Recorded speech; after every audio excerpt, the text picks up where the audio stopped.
आज 14 नोव्हेंबर 2024 वैकुंठ चतुर्दशी।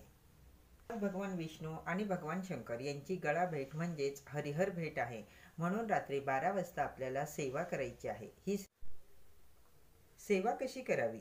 भगवान शंकरांना तुळस अर्पण करा, भगवान विष्णूंना बेलपत्र अर्पण करा।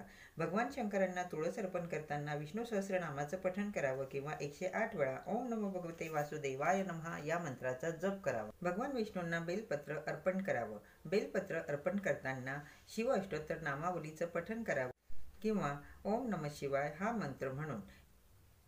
सेवा झाल्यानंतर लगेचच आपल्याला बेलपत्र आणि तुळशीपत्र उचलून घ्यायचे आहे।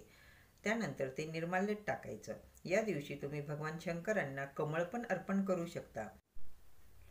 तुम्हाला रात्री 12 वाजता ही सेवा करायला जमत नसेल तर तुम्ही विष्णू सहस्रनाम, विष्णू सहस्रनामावली, श्री सूक्त याचं पठण तुम्ही दिवसभरामध्ये